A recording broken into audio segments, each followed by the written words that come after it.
lihat langsung kondisinya seperti ini. Menembus medan terisolir akibat gempa di Flores NTT masih jadi tantangan untuk memberikan bantuan bagi warga terdampak. Ini yang dilakukan Bupati Sika dan sejumlah relawan menuju Desa Nitunglea, Pulau Palue, Kabupaten Sika. Akses jalan putus akibat longsor dan pohon tumbang. Upaya menembus daerah terisolir juga dilakukan oleh TNI Angkatan Darat bersama unsur terkait yang membuka akses jalur Trans Flores menghubungkan Kabupaten Ende dan Kabupaten Nagikeo NTT. Meski akses telah terbuka, pengguna jalan diimbau waspada, mengingat kondisi sejumlah titik masih rawan longsor susulan, terutama saat hujan dengan intensitas tinggi.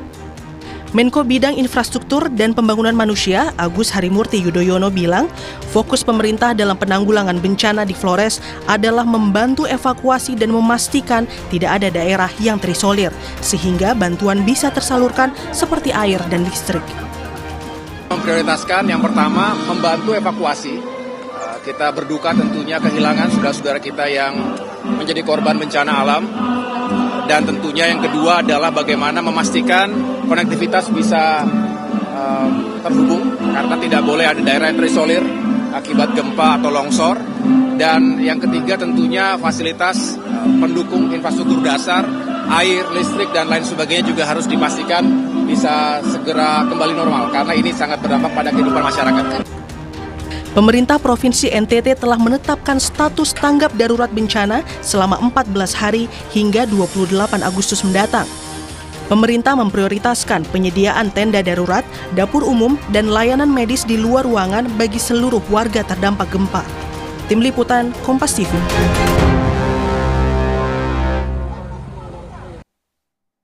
Usai gempa bermagnitudo 7,7 yang mengguncang Nusa Tenggara Timur Sabtu pekan lalu, gempa susulan masih sering terjadi. Warga diimbau tetap tenang namun selalu waspada. Tapi di sisi lainnya, menembus medan terisolasi akibat gempa di Flores, Nusa Tenggara Timur masih jadi tantangan untuk memberikan bantuan bagi warga terdampak. Sementara warga korban gempa butuh bantuan itu sesegera mungkin. Jangan sampai korban bertambah justru karena terlambat penanganan. Lalu bagaimana penanganan cepat korban gempa Nusa Tenggara Timur ini bisa dijalankan? Bergabung dalam diskusi kami pagi ini Bupati Sika, Nusa Tenggara Timur, Juventus Prima Yuriskago, serta pakar geologi lingkungan dan mitigasi kebencanaan dari Universitas Gadjah Mada, Dwi Korita Karnawati. Selamat pagi, Bapak Ibu dengan Tifal di sini. Selamat pagi, Mas Tifal. Selamat pagi. Terima kasih semua sudah bergabung bersama kami. Kami juga menyampaikan apresiasi Pak Bupati masih meluangkan waktu berbicara bersama kami di tengah kondisi yang saya yakin pasti tetap ada tantangan untuk mengupayakan bantuan bisa tersalurkan kepada para korban dan memastikan seluruh korban yang berjuang saat ini masih mendapatkan bantuan sesegera mungkin. Terakhir yang saya dapat ceritanya Pak Bupati, ada daerah yang terisolasi persisnya di Pulau Palue itu. Untuk sekarang catatannya Pak, daerah mana lagi atau titik-titik mana lagi yang masih terisolasi dan masih diupayakan untuk dibuka aksesnya Pak? Baik, terima kasih Mas Tifal. Saya kebetulan baru saja tiba dari Palue setelah 2 hari di sana, mengelilingi desa-desa di sana, dan puji Tuhan sebenarnya kami juga menyampaikan terima kasih karena respon cepat yang dilakukan oleh BNPB dan semua lintas kementerian atas kondisi di Palue. Sebenarnya di Kabupaten Sika sendiri, memang kalau dilihat dari kondisi pasca gempa, hingga hari ini kita mendapatkan data, minta maaf Mas Tifal. Ya. Hingga hari ini kita mendapatkan data sekitar 832 rumah penduduk itu yang kategori rusak berat, rusak ringan. Itu belum dihitung lagi dengan akses yang terputus, longsor, dan lain sebagainya, yang memang betul-betul membuat kondisi kami menjadi semakin parah. Khususnya wilayah, hingga hari ini memang bisa dipastikan bahwa Palue menjadi wilayah yang sangat parah. Kenapa begitu? Karena memang sebenarnya dari titik gempa yang di Nagikeo, salah satu daerah terdekatnya mungkin sekitar 20 atau 30-an kilo itu dari pulau tersebut, Pulau Palue. Dan kemarin kami berjalan kaki sekitar 4-5 kilometer, melewati desa yang paling tinggi, Desa Nitunglea, bermalam di situ, dan memang kami merasa seperti berjalan dengan maut. Kenapa demikian? Karena semua jalannya terisolasi, longsor menutup jalan dan lain sebagainya, kita harus membuka jalan, dan sampai di sana akhirnya dengan kondisi demikian membuat jalur distribusi logistiknya terputus. Puji Tuhan respon cepat dari pemerintah pusat, bantuan-bantuannya sudah sampai di Palu dan kita berharap ke depan terus disupport untuk bantuan untuk proses recovery. Tetapi memang sejak pagi tadi masih dalam koordinasi, kami selalu meminta untuk kalau berkenan segera bisa membuka akses, karena dengan membuka akses, membersihkan semua jalan-jalan longsor, ada 5 desa di wilayah pegunungan yang bisa kemudian segera didistribusi logistiknya. Yang kedua, memang sejak awal setelah ke Palu saya berkoordinasi langsung dengan Pak Kepala BNPB, terima kasih juga buat Pak Gubernur NTT. Pada saat komunikasi kami, saya sebenarnya meminta ada opsi lain yang bisa diatur, bukan hanya lewat laut tapi lewat udara. Katakanlah dengan pesawat, dengan helikopter atau dengan pesawat dan lain sebagainya, sehingga kemudian saya merasakan benar, Pak Mas Tifa, kalau semakin lama akses logistik mereka semakin menipis, itu sayang. Karena hingga kemarin malam saja kami sudah makan dengan singkong saja. Saya pikir demikian. Oke, masih ada tantangan di situ. Tapi di sisi lain, Bu Dwi, saya juga mencatat dari aplikasi yang saya rujuk dari aplikasi Info BMKG, Bu. Ini kemarin saja di tanggal 17 Agustus itu sudah ada 20 kali gempa susulan tambahan dari rentang 2,5 sampai 5,8. Kalau kemudian saya pakai pertanyaan awam begini, sampai Sabtu pagi sampai hari ini masih tetap ada gempa, butuh waktu berapa lama lagi gempa susulan ini bakal berada di kawasan Sesar Flores ini, Bu? Ya, memang karena magnitudo gempa ini kan cukup besar, 7,7. Berarti energi yang dilepaskan juga cukup besar. Sehingga residual energi atau sisa energi yang belum semuanya terlepas, itu pun masih signifikan ya, sehingga itu membutuhkan waktu pada umumnya itu akan beberapa minggu, bisa sampai 1 bulan lebih.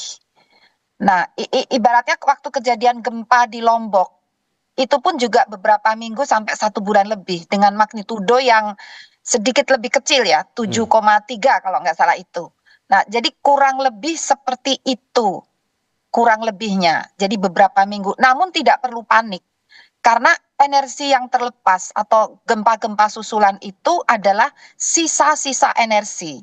Dan secara teori, estimasi para pakar gempa, magnitudo tertinggi itu 7,8. Tertinggi, artinya energi yang tersedia di dalam batuan itu sekitar untuk magnitudo 7,8. Dan sudah terlepas 7,7.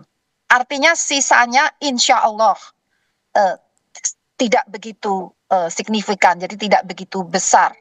Demikian. Oke, kalau kemudian masih ada potensi gempa susulan hingga beberapa hari ke depan, Bu, tapi kita juga mencermati ada pernyataan atau ada komitmen dari pemerintah pusat untuk membangun hunian baru, hunian tetap bagi para korban terdampak gempa ini. Dengan kawasan Sesar Flores yang mengitari kawasan yang mungkin juga Anda cermati ini, Bu, seberapa krusial untuk menentukan titik baru hunian tetap bagi warga terdampak ini? Apakah ada daerah-daerah krusial yang rasanya ini udah nggak bisa lagi ditempati, tidak bisa lagi dihuni, Bu? Betul. Jadi sebetulnya sebelum membangun hunian itu ada investigasi untuk mengestimasi berapa guncangan gempa yang akan terjadi apabila ada gempa di kemudian hari ya, di masa depan. Sehingga hunian itu kan diharapkan tahan lama ya, puluhan tahun. Jadi ada survei dilakukan. Biasanya BMKG yang melakukan survei itu memetakan zona-zona merah di mana, zona-zona aman di mana. Sehingga hunian itu bisa dibangun idealnya di zona aman, bukan di zona yang merah. Nah, di zona merah itu seperti apa cirinya? Tanahnya lunak atau lepas-lepas. Misalnya dekat pantai itu tanahnya pasir, lepas-lepas. Kenapa itu berbahaya? Kalau ada guncangan itu pasirnya seperti diayak. Rumah-rumah yang di atas pasir itu ikut terayak gitu ya. Nah, zona yang aman itu tanahnya kompak keras, jauh dari tebing lereng, seperti itu. dan tidak jenuh air. Sehingga itu panduannya hunian yang aman seperti itu. Namun itu bisa diukur. Biasanya tim BMKG melakukan pengukuran itu. Kemudian juga bangunan kalau terpaksa tidak bisa di zona yang ideal, kita harus tahu seberapa besar risikonya. Sehingga harus dibangun dengan bangunan konstruksi tahan gempa. Itu sudah banyak dilakukan di Lombok. Jadi ini bukan yang pertama kali. Di Lombok sudah cukup berhasil untuk membangun konstruksi bangunan tahan gempa. Di Kementerian PU itu sudah ada model-model tipe-tipenya, dan di berbagai instansi yang mengurusi konstruksi bangunan itu mereka sudah punya prototipenya. Demikian. Sederhananya tidak bisa lagi dibangun hunian di titik yang sama karena dikhawatirkan akan muncul kerusakan lagi di situ ya, Bu? Demikian, idealnya demikian. Jadi kecuali kalau dibangun dengan konstruksi tahan gempa. Seperti itu. Jadi robohnya itu kemungkinan konstruksinya memang salah gitu. Tidak disiapkan untuk tahan gempa. Gitu. Jadi makanya harus diinvestigasi lebih dahulu seberapa besar risiko di titik yang hunian saat ini. Tingkat guncangannya seberapa besar. Mungkin tingkat guncangannya tidak begitu besar, namun konstruksinya yang tidak tahan gempa. Nah, konstruksi yang tahan gempa yang ideal itu yang bagaimana ya, Ibu?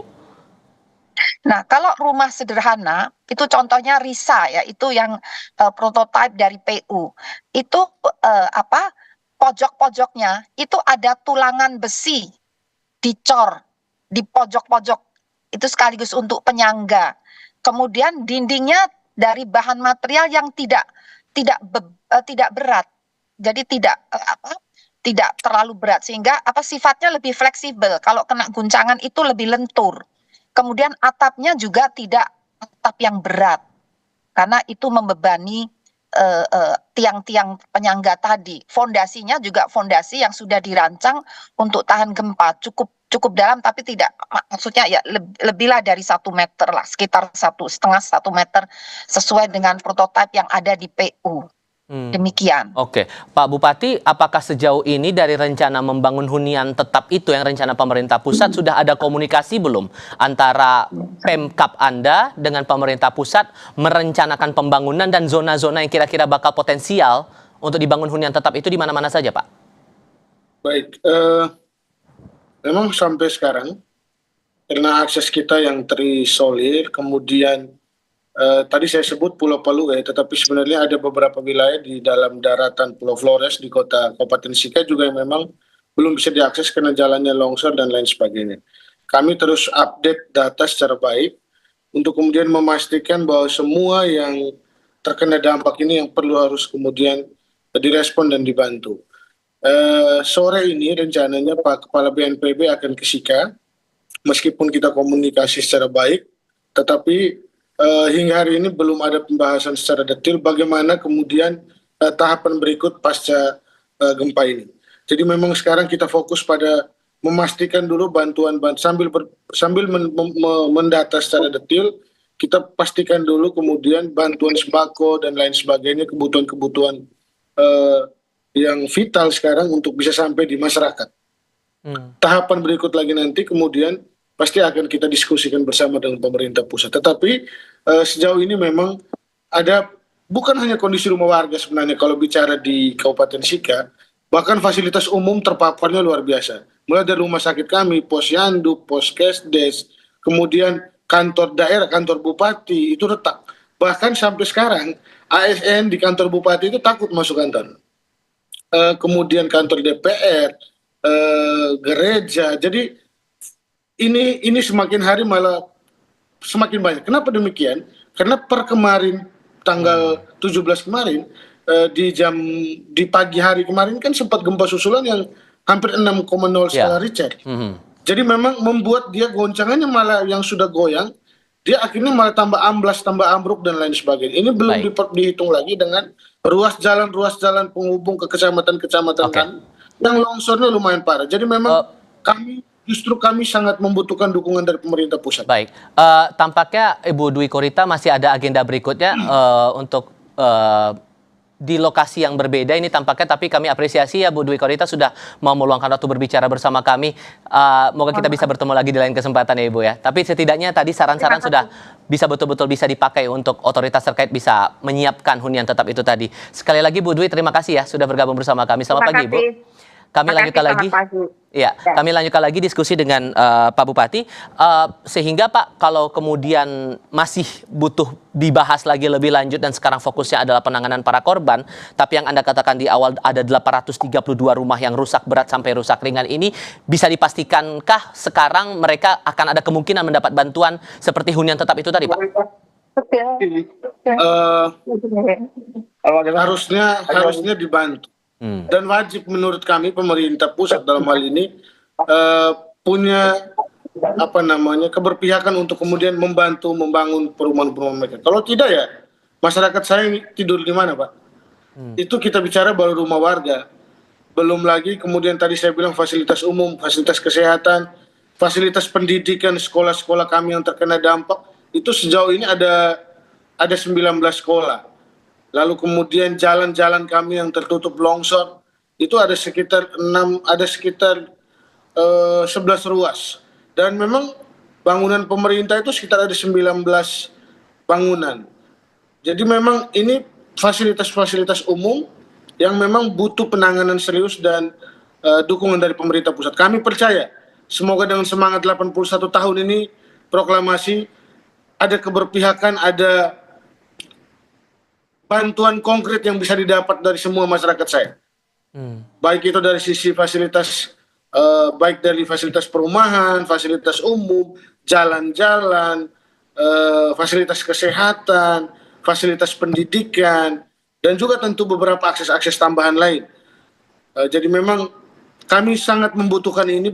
Palu memang paling terdampak dan memang butuh penanganan serius, tetapi banyak sekali di wilayah-wilayah kecamatan yang sekarang juga butuh penanganan serius. Kami saja sampai saat ini melalui posko BPBD kami mendorong semua ASN kami dipimpin oleh masing-masing SKPD itu langsung turun ke kecamatan-kecamatan untuk kemudian memastikan pendataan, mendropping bantuan-bantuan yang seperlunya bisa dilakukan. Hingga hari ini Pak Mas Tifa, kami tuh total data per kemarin yang nanti mungkin pasti akan terus update karena dia naik turun. Ada 5.681 jiwa itu data pengungsi terpusat dan mandiri. Jadi kita membuka posko pengungsian yang terpusat di Gelora Samador, tetapi juga inisiatif masyarakat kami karena rasa traumatik dengan gempa-gempa susulan, akhirnya mereka membuat posko-posko mandiri di depan halaman rumah, di lapangan kecamatan, di lapangan voli desa, dan bahkan di teras rumah, dan memang cukup masif, sehingga memang kami berharap mohon atensinya, mohon dukungan dengan semangat 81 tahun. Kami percaya bahwa Pak Prabowo dan Pak Gibran punya kepedulian buat kami, buat masyarakat kami, sehingga pasca ini kami bisa mendapatkan dukungan untuk memastikan semuanya bisa berjalan lebih baik lagi. Kebutuhan dasar, sorry Pak, saya potong. Kebutuhan dasar apakah sampai dengan saat ini dari Pemkab atau dari pemerintah di kawasan kecamatan masih bisa mengakomodasi itu, atau justru masih butuh bantuan lagi dari pemerintah pusat untuk kebutuhan-kebutuhan dasar, sandang, pangan, dan hal-hal kebutuhan dasar lainnya? Data jadi baik. Saya pikir sejauh ini pendroppingan sudah kita lakukan ke masyarakat, itu justru dari pemerintah. Yang sudah kita drop ke setiap kecamatan-kecamatan, di setiap posko-posko kecamatan, bahkan setiap desa. Tetapi dengan durasi waktu yang kita lihat ke depan, dan belum bisa kita pastikan apalagi dia gempa susulannya masih sering terjadi, tentu kami tetap membutuhkan atensi dan dukungan dari pemerintah pusat. Dan kami selalu punya komitmen bahwa apapun itu, kita sebagai pemerintah harus terus memastikan kebutuhan dasar mereka untuk bisa terpenuhi. Karena kemanusiaan di atas segala-galanya, Pak. Saya pikir demikian. Dari 69, terakhir yang kami catat itu dari BNPB menyebut 69 korban meninggal di kawasan NTT akibat gempa yang terjadi Sabtu pekan lalu. Khusus di Sika dari 69 itu korban meninggal ada berapa banyak, yang terluka berapa banyak, yang masih tertangani lewat perawatan medis sampai dengan sekarang, Pak? Baik. Untuk jumlah semua kita punya total korban jiwa itu 24 jiwa, meninggal dunianya 4, luka beratnya 12 jiwa, luka ringannya 7 jiwa, dan beberapa yang lainnya itu ada 11. Kemudian yang berikut, selain kemudian mengalami kondisi sakit, luka ringan dan lain sebagainya, memang data ini akan berkembang karena beberapa daerah-daerah lain yang saya bilang tadi, misalnya di Kecamatan Palue, sekarang yang kami butuhkan adalah membuka akses jalannya biar terbuka sehingga 5 desa di daerah pegunungan yang masyarakatnya hampir sekitar 5.000-an orang itu bisa kita tahu kondisi real mereka. Apalagi di masyarakat saya, Pak, kaki luka itu tidak dianggap luka, Pak. Mereka menganggap itu biasa. Atau batuk dan pilek itu dianggap sebagai bukan sebuah penyakit atau kondisi yang flu, tetapi dianggap sebagai sesuatu yang biasa. Jadi memang kita membutuhkan juga support terus. Kemarin Wamenkes sudah tiba di Sika, obat-obatan, dokter dan lain sebagainya. Puji Tuhan banyak bantuan yang berdatangan membantu kami dan memang ini bagian dari meringankan beban pemerintah daerah, beban masyarakat kami untuk bisa mendapatkan akses yang lebih baik terhadap semua kebutuhan dasar. Semua kebutuhan pokok. Masih ada desa atau kecamatan yang terisolasi nggak Pak sampai detik ini? Di Sika saja spesifiknya? Masih Pak. Boleh dijelaskan bagian mana-mana saja itu Pak? Baik. Khususnya di Pulau Palue Pak, itu ada namanya Desa Nitunglea yang mungkin tadi saya lihat di prolog awal Kompas yang saya dan tim jalan itu hampir sekitar 5 kilo. Itu sampai sekarang jalannya itu Pak, kami itu disebut sama masyarakat lokal itu nekat. Karena kami jalan jam 6 sore sampai malam, tibanya sekitar jam 8 atau jam 9 malam. Dan itu memang tertutup, kita nggak tahu jalannya di mana, hanya ada reruntuhan pasir, reruntuhan tanah longsor, jurangnya di mana kita nggak tahu. Jadi jalan dengan keyakinan saja bahwa kita punya niat baik untuk bantu masyarakat. Nah, bersyukurnya sampai di puncak kita punya Starlink, ada genset, ada Starlink yang bisa dipakai. Jadi memang bisa kita berkomunikasi dengan banyak pihak untuk kemudian bisa mendapatkan support. Kemarin Pak, masih di Palue, saya menerima kunjungan Pak Dirjen PU, Pak Albert, dan juga beberapa pegawai dari balai jalan dan lain sebagainya untuk mensurvei. Hingga pagi tadi saya dikonfirmasi bahwa ini butuh ferry. Jadi mungkin di kesempatan baik pada Kompas TV pagi hari ini, Mas Diva tolong bantu kami. Saya tadi berkomunikasi, mencoba mengontak Pak Wamen Perhubungan, belum direspon. Saya minta tolong, ada ferry yang beroperasi dari ASDP, Kementerian Perhubungan yang beroperasi di Kabupaten Sika. Kami minta tolong untuk ferry ini kami pakai dulu dalam hal ini untuk membantu memperlancar hubungan atau jalur distribusi ke Pulau Palue. Saya tadi sudah koordinasi, belum direspon. Sementara di sana Pak, saya sampaikan tadi, kami dari Balai Jalan dari Kementerian PU sudah merespon dengan sangat luar biasa. Mau diturunkan alat berat dari Kabupaten Sika, mau didorong ke Palue. Tetapi alat berat itu hanya bisa lewat ferry. Makanya tadi saya sudah berkomunikasi dengan banyak pihak. Saya mencoba menelpon Pak Wamen Perhubungan, hanya belum direspon. Untuk tolong membantu kami Pak Mas Diva supaya dipastikan dulu bahwa ferry ini stay di Sika untuk memperlancar arus distribusi barang dan lain sebagainya ke Palue. Karena kalau alat berat itu harus disupport hari ini ke Palue Pak. Karena saya sampaikan tadi, kalau sampai tidak disupport hari ini, bagaimana masyarakat saya di atas bisa makan sementara persediaan mereka semakin tipis, bensin, gelap gulita di atas Pak. Sementara kemarin PLN sudah masuk Palue, wilayah 4 desa bagian bawah itu sudah kemudian menyala. Tapi ada beberapa desa di bagian gunung itu belum menyala. Jadi memang kami butuh dukungan banyak pihak membantu kami di Kabupaten Sika. Saya pikir demikian Mas Diva. Ada berapa banyak warga terdampak di Palue itu Pak yang terdampak gempa ini? Mas, kalau jumlah penduduk itu 10 ribuan lebih Mas. Yang terdampak itu semua itu terdampak di Palue Pak. Oke. Ya, saya pikir demikian. Mas izin saya mau ada agenda lanjutan lagi Mas? Mau coba ke tempat pengungsian? Mau lihat beberapa lokasi? Oke, kami sangat hargai betul Anda juga sudah mau meluangkan waktu berbicara bersama kami, terutama tadi masalah logistik yang diharapkan bisa ikut dikoordinasikan bersama dengan pemerintah pusat. Pak Bupati Sika, terima kasih banyak sudah mau berbagi informasi bersama kami. Saya berdoa semoga Anda dan warga sekitar tetap sehat, tetap aman, tetap selamat berada di sana. Selamat pagi Bapak. Terima kasih Mas. Terima kasih.